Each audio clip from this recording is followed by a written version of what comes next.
Hello students, इस video में हम सीखेंगे कि इंटीग्रेशन जो हमारा डेफिनेट जो इंटीग्रेशन है उसमें हम लिमिट चेंज कैसे करते हैं। ठीक है कि सब्स्टिट्यूशन जब होता है तो हमारा ओवरऑल क्या होता है कि जो हमारा वेरिएबल है वो चेंज होता है। वेरिएबल चेंज होता है तो ऑब्वियस सी बात है हमारी वेरिएबल की जो लिमिट है वो भी चेंज होगी। अगर हमें कंडीशंस x के ऊपर दे रखी है, अगर जैसे हमें लिमिट दे रखी है 0 से π/4, ये किसके लिए, x के लिए। लेकिन जब हमने फंक्शन ही चेंज कर दिया, x की बजाय फंक्शन हमारा t में चल रहा है, इंटीग्रेशन हम t के अकॉर्डिंग कर रहे हैं, तो हमारी जो लिमिट है वो भी क्या होंगी, चेंज होंगी। तो वो सीखेंगे हम कैसे करेंगे। ठीक है, तो ध्यान देना है, बिल्कुल ध्यान जमाए रखना है, बिल्कुल एकदम। ठीक है, तो क्या है हमारे पास दे रखा कि cos क्यूब, ठीक है, ये चीज़ हमारे पास है। तो मैं इसको थोड़ा सा सिंप्लीफाई करता हूँ, 0 से π/4। ठीक है, और यहाँ है हमारे पास क्या, अगर इस चीज़ को मैं सोल्व करूँ नीचे वाली को, तो ये हमारे पास है cos क्यूब x, और ये आ जाएगा तुम्हारा कि 4 sin x, और क्या आ जाएगा तुम्हारा cos x dx। ये चीज़ है ना। तो इस चीज़ को और थोड़ा सा हम सिंप्लीफाई करें तो इस चीज़ को मैं क्या लिख सकता हूँ कि इंटीग्रेशन 0 से π/4 1 में ये तुम्हारा cos, इसको ऊपर ले जाएंगे तो बन जाएगा तुम्हारा सेकेंड क्यूब x। ठीक है, सेकेंड क्यूब। ठीक है, और इसको लिख देंगे कि 2 टाइम रूट साइन एक्स और रूट कोस एक्स। अब देखो, जब भी सेकेंड की पावर ओड होती है तो हमसे काम नहीं होता। अगर इसकी पावर इवन होती तो हम तुरंत क्या करते, second square into second square. तो मैंने क्या किया कि इस चीज़ को ध्यान में रखते हुए हमने क्या किया कि कोस से मल्टीप्लाई और कोस एक्स से क्या हो गया तुम्हारा डिवाइड, कोस एक्स से क्या हुआ डिवाइड। तो इससे बेनिफिट क्या हुआ वो मैं तुम्हें बता देता हूँ कि ये जो कोस है ये ऊपर जाके बन जाएगा कि कोस का सीकेंड, तो ऊपर बन जाएगा हमारे पास सीकेंड की पावर 4x, और ये जो कोस रूट है ये इस कोस को क्या बना देगा, रूट कोस एक्स, क्या बना देगा, रूट कोस एक्स। ठीक है, और यहाँ तुम्हारा क्या चल रहा है, 2 रूट साइन एक्स, और क्या है तुम्हारा, और ये पावर हाफ होगी। अब मैं क्या करूँगा, सुनना ध्यान से, कि इस चीज़ को उठा के मैं यहाँ डिवीजन में लेके आऊँगा, और डिवीजन में मैं जैसे ही चीज़ को लेके आऊँगा, यहाँ लिख लेते हैं, डिवीजन में जैसे ही हम चीज़ को लेके आएंगे तो हमारा क्या आएगा, 0 से π/4 लिमिट चल रही है, तो यहाँ तो आ जाएगा तुम्हारा कि सीकेंड की पावर 4, और इसको क्या लिख दोगे, 2 टाइम रूट साइन एक्स, और अपॉन में रूट क्या लिख सकते हैं इसको हम, कोस एक्स, क्या लिख देंगे, रूट कोस एक्स। ठीक है, जो कि हमारा क्या है, क्या बन गया भाई हमारा कि 0 से π/4, ऊपर तो बन गया सीकेंड की पावर 4। सीकेंड की पावर 4 को हम लिखेंगे secant square into secant square, और सीकेंड स्क्वायर को हम क्या लिखेंगे 1 प्लस टेंजेंट स्क्वायर एक्स। ठीक है, और इसको क्या लिखेंगे हम, root 2 time root tangent x. अब तो सबको दिख रहा है कि इंडेफिनिट का अगर ये क्वेश्चन होता है तो हम करते क्या कि हम सब्स्टिट्यूट करते किसको, टेंजेंट को, क्योंकि टेंजेंट का ऊपर क्या रखा है, डेरिवेटिव। तो देखो, जब हम क्या कर रहे हैं अभी, टेंजेंट एक्स को हमने टी पुट किया, क्या किया, टी। अब क्या है कि यहाँ से हमारा क्या आ जाएगा, secant square x D x, और क्या है डी टी। ठीक है, तो हम इस चीज़ की जगह और इस चीज़ की जगह तो रख देंगे डी टी। चलो रख देते हैं, हमने क्या किया भाई, डी टी रख दिया, लेकिन लिमिट नहीं लगा रहा मैं भी, तो इसकी जगह तो हमने रखा डी टी। ये आएगा तुम्हारा 1 plus T square, 1 plus T square, और 2 टाइम रूट टी, क्या आएगा, 2 टाइम रूट टी, और बन गया डी टी। अब सुनना ध्यान से, अब जो ये बाउंडेशन हमें दे रखी है, जो लिमिट हमें दे रखी है, ये दे रखी है x के ऊपर, किसके ऊपर दे रखी है, x के ऊपर।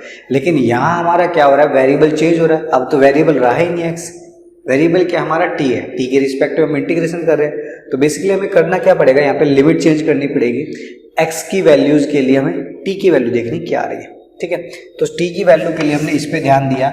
अगर मैं यहाँ से x को देखूँ तो क्या आएगा तुम्हारा, टेंजेंट इनवर्स t। ठीक है, क्या आ जाएगा, या तुम डायरेक्ट रखो, क्या है, वैन लोअर लिमिट के लिए, वैन जब x की वैल्यू तुम्हारी कैसी है, 0 है, लोअर लिमिट कैसी है, 0 है, तो 0 तुमने इसके अंदर रखा तो क्या आएगा तुम्हारा, tangent 0 is equal to T. इसका मतलब क्या, उस टाइम पे जब x की वैल्यू 0 है तो t की वैल्यू भी उस टाइम पे क्या हमारी जीरो, टी की वैल्यू भी क्या उस टाइम पे जीरो। और जब एक्स की वैल्यू तुम्हारे पास कितनी है, pi by four, pi by four है तो टेंजेंट पाई बाई फोर क्या है तुम्हारे पास, एक्स, ठीक है, सॉरी टी, तो टी की वैल्यू कितनी आ गई, वन। इसका मतलब क्या है, जब हमारे एक्स की वैल्यू जीरो थी तो टी की वैल्यू हमारे पास आई जीरो, जब टी की एक्स की वैल्यू हमारे पास पाई बाई फोर थी तो हमारे पास जो टी की वैल्यू है वो कितनी आई है, वन। तो हमारी लिमिट चेंज हो जाएगी, अब लिमिट चेंज होगी क्या आ जाएगी, जीरो से वन, और जीरो से वन जब करोगे तो सिंपल सा काम चल रहा है, फिर वन बाई टू को बाहर रखो, जीरो से वन इंटीग्रेशन, अगर इसको मैं सेपरेट और कर लूँ तो इसको लिख दूंगा मैं कि वन बाई रूट टी, और इसको लिखूँ मैं टी स्केयर, तो इसको लिख दूंगा टी की पावर 3/2, और यहाँ क्या जाएगा डी टी, तो ये आएगा वन बाई टू इंटीग्रेशन, इसका जो इंटीग्रेशन है रूट टी और टू टाइम, इसका जो इंटीग्रेशन है क्या आएगा, टी की पावर 5/2 और 2/5, और लिमिट जीरो से वन। अब लिमिट रखनी है, लिमिट रखनी है तो 1/2, अपर लिमिट रखी तो ये आएगा तुम्हारा 2, ठीक है, और जीरो करोगे तो जीरो, लोअर लिमिट का कोई काम नहीं, सेम तरीके से इसमें करेंगे तो क्या आएगा तुम्हारा 2/5, इसको कर लेना सोल्व, ये हमारा फाइनल आंसर है। तो ये बेसिकली हमारा क्या था, लिमिट चेंज का काम था, कि किस तरीके से वेरिएबल चेंज करने पे हमारी वेरिएबल की जो लिमिट है वो चेंज हो जाएगी, ठीक है। चलते हैं आगे, एक दो क्वेश्चन और करेंगे ताकि चीज़ें थोड़ी सी और क्लियर हो, ठीक है। जैसे एक क्वेश्चन हमारे पास क्या दे रखा है कि हमें लिमिट दे रखी है 1 से 2, क्या दे रखी है 1 से 2 लिमिट हमारे पास, और दे रखा है कि डी एक्स, और यहाँ क्या तुम्हारा 1 प्लस log x इनटू में क्या चल रहा है x, ये चीज़ चल रही है भाई, और इसका क्या करना, हमें इंटीग्रेशन करना है बेसिकली, ठीक है। तो करो भाई चेंज, सिंपल सा बात है, देखो दिख ही रहा है तुम्हें कि 1 प्लस log x का जब हम डेरिवेटिव करेंगे 1 का 0, log x का क्या आएगा 1/x, तो हमने क्या किया, पुट किया किसको, 1 प्लस log x को हमने टी पुट किया, डेरिवेटिव किया तो इसका तो आएगा 0, इसका आया 1/x, D x is equal to D T, ये चीज़ निकल के आई, ठीक है।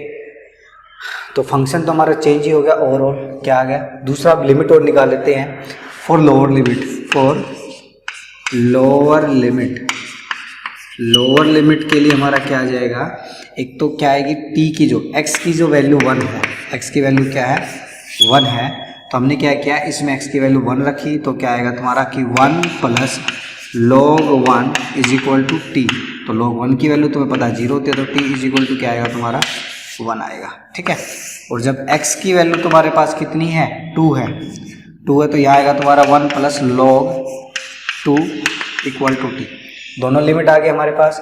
लिमिट आने के बाद हमने क्या किया, सुनना, लिमिट तो बन गई हमारी कहाँ से, लोअर लिमिट आई है 1, और अपर जो लिमिट आई है वो आई है तुम्हारी 1 प्लस log 2। अब इसको देख के घबराना नहीं है कि भाई अजीब सी लिमिट आ गई, लिमिट से हमें कोई लेना नहीं, कांस्टेंट आनी चाहिए बस, ठीक है। दूसरा कि इसको हमने क्या पुट किया, टी पुट किया, तो ऊपर तो आ गया तुम्हारा डी टी और नीचे आ गया टी। अब डायरेक्ट काम कर देना, क्या आएगा तुम्हारा कि तुम्हारे 1/t है ना, 1/t को तो हम क्या लिख देंगे कि log mod t, ठीक है, और लिमिट हमारी क्या है 1 से 1 प्लस log 2, रखो वैल्यू रखी तो यहाँ तो आएगा तुम्हारा log 1 प्लस log 2 और माइनस क्या आ जाएगा तुम्हारा log 1, log 1 की वैल्यू 0, तो ओवरऑल जो आंसर आया वो क्या है तुम्हारा log 1 प्लस log 2, ठीक है। ये काम हमें करना था लिमिट चेंज के लिए, ठीक है, ये हमें आना भी चाहिए भाई। नेक्स्ट एक दो एग्जाम्पल देखते हैं, और जैसे हमारे पास है कि इंटीग्रेशन देखो भाई, जैसे नेक्स्ट हमें दे दिया गया कि लिमिट हमारी 0 से 1, और क्या दे रखा है कि टेंजेंट इनवर्स x का स्केयर, और अपॉन में तुम्हारा है 1 प्लस एक्स स्केयर, और क्या है dx, ठीक है। इंपॉर्टेंट क्वेश्चन है, क्या करना है बेसिकली इसमें कि हमें गिवन की टेंजेंट, देखो इंटीग्रेशन करना है तो इंडेफिनिट के लिए तो पहले बात हमें पता ही चल रहा है कि मेरे को पुट करना पड़ेगा, किसको पुट करना पड़ेगा कि टेंजेंट इनवर्स x का डेरिवेटिव रखा 1/1 प्लस एक्स स्क्वायर, तो मैंने क्या किया put tangent inverse x is equal to T, ठीक है। तो जब x की वैल्यू हमारी कैसी है 0 है, तो टेंजेंट इनवर्स 0 क्या आएगी, t की वैल्यू 0, और जब t की x की वैल्यू हमने रखी 1 तो जो टी की वैल्यू टेंजेंट इनवर्स वन कब आएगा, जब टी की वैल्यू कितनी होगी तुम्हारी π/4। लिमिट तो हमें पता चल गई। अब क्या क्या मैंने इसका डेरिवेटिव, तो डेरिवेटिव क्या आएगा तुम्हारा टेंजेंट इनवर्स का 1/1 प्लस एक्स स्क्वायर dx और क्या आ जाएगा यहाँ पे dt। ठीक है, तो लिमिट हमारी चेंज, लिमिट हो चुकी है 0 से π/4। ठीक है, इस चीज़ को हमने पुट कर लिया क्या t, तो ये बन गया t का स्क्वायर और dx अपॉन dt की जो वैल्यू है वो हमारे पास क्या आ गई dt, तो यहाँ पे क्या रख देंगे हम dt। ठीक है, अब इसको थोड़ा सा हम सिंप्लीफाई करेंगे, इंटीग्रेशन करेंगे। पहले तो t की पावर कितनी आएगी अपॉन में 3, t की पावर 3 अपॉन में 3 और लिमिट है हमारी कहाँ से कहाँ भाई 0 से π/4। तो क्या आएगा कि π/4 का क्या आ जाएगा हमारा क्यूब, π/4 का क्या आएगा क्यूब और माइनस क्या आएगा π/4 और 1/3। एक बार दोबारा लिखते हैं, क्या आएगा, तुम लिमिट रखोगे तो इसके अंदर क्या आएगा तुम्हारे कि 1/3 चल ही रहा है और टी क्यूब मतलब π/4 की पावर 3 फिर माइनस 1/3 और टी स्केयर की वैल्यू 0। तो ओवरऑल जो आंसर आया हमारा वो कितना आ गया कि π/4 की पावर 3 और 1/3, ये हमारा क्या आ गया आंसर आ गया। ठीक है, तो ये था हमारा। तो इसी तरीके से हम एक एग्जाम्पल और डिस्कस करेंगे। ठीक है, हमें क्या दे रखा है, देखो भैया नेक्स्ट हमें दे रखा है कि हमारे पास है 0 से 1/√2। ठीक है, साइन इनवर्स x अपॉन में क्या है तुम्हारा 1 माइनस एक्स स्क्वायर की 3/2 पावर। ठीक है, ये चीज़ है हमारे पास, ये हमारा ऑल इंडिया CBSE में आया 2015 में। ठीक है, देखो अगर मैं इस चीज़ को थोड़ा सा चेंज करके देखूं तो हमारे पास बेसिकली है क्या, इसको आई नाम दे देते हैं कि 0 से 1/√2 वैल्यू है साइन इनवर्स एक्स ऊपर और नीचे अगर इसको मैं सेपरेट करूँ, थोड़ा सा सेपरेट करूँगा तो ये क्या आएगा तुम्हारा कि 1 माइनस एक्स स्क्वायर रूट और 1 माइनस एक्स स्क्वायर, ये चीज़ है भैया हमारे पास, वो क्या है dx। अब बेसिकली हमें पता है कि साइन इनवर्स का जो हमारा डेरिवेटिव है वो क्या रहता है 1/√1 माइनस एक्स स्क्वायर, ये चीज़ रहेगी। तो पहली बात तो ये तो पुट तो करना ही पड़ेगा हमें, सब्स्टिट्यूट करे बिना थोड़ी होगा। ठीक है, तो मैंने क्या किया पुट, इसको किया साइन इनवर्स एक्स को टी पुट किया। पहले मैं लिमिट सोल्व करूँगा, लिमिट के लिए मैंने क्या किया, ये मैं डेरिवेटिव कर लेते, डेरिवेटिव आएगा तुम्हारा 1/1 माइनस एक्स स्क्वायर dx और क्या आ जाएगा यहाँ पे dt। दूसरा अगर मैं यहाँ से x की वैल्यू निकालूँ तो x की वैल्यू आएगी हमारी कि x = sin t। लिमिट और निकालते हैं, व्हेन लोअर लिमिट के लिए x कितना है हमारा 0 है, x अगर 0 है तो तुम्हारा जो t रहेगा साइन इनवर्स x की वैल्यू 0 रखी तो क्या आएगी 0। फिर क्या है तुम्हारा जब x की वैल्यू कितनी है 1/√2 तो t जो है तुम्हारा क्या आएगा साइन इनवर्स 1/√2। साइन इनवर्स 1/√2 क्या होता है तुम्हारा π/4। तो लिमिट तुम्हें पता चल गई क्या 0 से π/4, लिमिट हमें पता चल गई भाई। लिमिट कैसे कि 0 से π/4 हमारी लिमिट हो गई चेंज। ठीक है, साइन इनवर्स को हमने पुट कर दिया t। ठीक है, और इसमें से जो ये पार्ट है इसका और इसका तो वैल्यू आ गई हमारी dt। ठीक है, अब बात क्या रही हमारी 1 माइनस एक्स स्क्वायर की, तो 1 माइनस एक्स स्क्वायर की वैल्यू हमारे पास है क्या आएगी तुम्हारी साइन इनवर्स टी स्क्वायर, क्या आ जाएगी साइन इनवर्स टी स्क्वायर। तो यहाँ से मैं अगर चीज़ को थोड़ा सा और करूँ कि 0 से π/4 और ये हमारे पास क्या है कि t upon 1 minus sine cos square, cos ऊपर जाके क्या मिल जाएगा तुम्हारा सीकेंड स्क्वायर टी और क्या आ जाएगा तुम्हारा dt। ठीक है, अब क्या करना हमें करना है इसका इंटीग्रेशन। तो देखो प्रोडक्ट है तो इंटीग्रल बाय पार्ट होना है। ठीक है, फर्स्ट और सेकंड फंक्शन करना है तो इसको हम फर्स्ट फंक्शन बोल देते हैं, इसको सेकंड फंक्शन। देखो इसमें भी ध्यान देना है, मतलब देखो इंडेफिनिट तो डायरेक्ट हम कर देते लेकिन अब साथ साथ लिमिट का भी काम है। जहाँ तुम्हारा इंटीग्रेशन खत्म वहीं तुम्हारा क्या है लिमिट पुट कर देनी स्टार्ट कर दें। तो फर्स्ट फंक्शन है टी सीकेंड स्क्वायर का क्या आ जाएगा तुम्हारा टेंजेंट टी और लिमिट लगा देनी है क्या है 0 से π/4।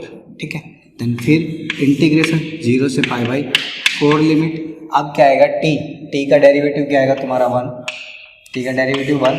देन इंटीग्रेशन दोबारा हमें करना है इस चीज़ का, सीकेंड स्केयर का क्या रहता है तुम्हारा टेंजेंट टी और डी टी, ठीक है। अब इस चीज़ का हमें ध्यान रखना है कि जब हम ये इंटीग्रेशन कर रहे होते हैं, ये जो इंटीग्रेशन के अंदर इंटीग्रेशन चल रहा होता है, इसके अंदर हमें लिमिट पुट नहीं करनी है, क्योंकि लिमिट तुमने पुट कर दी तो कांस्टेंट वैल्यू आ जाएगी, क्योंकि टी की अगर वैल्यू फिक्स कर दी तुमने, टी की वैल्यू पुट कर दी तो कांस्टेंट वैल्यू आ जाएगी और उसका कोई बेनिफिट नहीं होगा। तो यहाँ हमें क्या है, पहले इंटीग्रेशन रखने के लिए जो बाहर इंटीग्रेशन अंदर वाले इंटीग्रेशन के लिमिट पुट नहीं करनी है। तो यहाँ तो तुम्हारा वैल्यू पुट करेंगे तो ये आएगा टी टेंजेंट इनवर्स या टेंजेंट टी, लिमिट हमारी 0 से π/4 और फिर क्या तुम्हारा माइनस, इसका इंटीग्रेशन टेंजेंट का इंटीग्रेशन क्या होता है तुम्हारा माइनस कोस क्या आता है लॉग टी, ठीक है। और लिमिट हमारी क्या रहेगी 0 से π/4, ठीक है। अब लिमिट पुट करेंगे, बस लिमिट पुट करी, ये आएगा तुम्हारा π/4, टेंजेंट π/4 1, फिर माइनस करेंगे तो 0 आ जाना है। सेम केस यहाँ बनेगा, लिमिट तुमने पुट करी तो क्या आएगा तुम्हारा कि लॉग कोस π/4 जिसकी वैल्यू होती है तुम्हारी 1/√2, तो ये आएगा कोस log 1/√2 और फिर तुम 0 रखोगे कोस 0 आएगा तुम्हारा log 1 और log 1 की वैल्यू फिर से क्या आ जाएगी 0। इसको सिंप्लीफाई कर लेना भाई, इसको अगर मैं ध्यान से देखूं तो आएगा π/4, इस पर log m/n का फॉर्मूला हम लगाएंगे तो क्या आएगा तुम्हारा कि log 1 और माइनस में log √2 और √2 का हमने यहाँ पे काम कर लिया, तो log 1 की वैल्यू 0 फिर से, तो क्या आएगा π/4 और माइनस 1/2 log 2, ये हमारा क्या है फाइनल आंसर, ठीक है भैया। तो देखो बहुत ही पेशेंस के साथ हमें क्या करना है, लिमिट रखनी है, क्योंकि हमारी जो गलती होने के चांस है ज़्यादा से ज़्यादा कहाँ रहते हैं, लिमिट रखने पे और लिमिट चेंज करने पे। तो इन चीज़ों का हमें ध्यान रखना है, ठीक है। बाकी इसमें कोई समस्या ऐसी नहीं आएगी, ठीक है। नेक्स्ट करते हैं का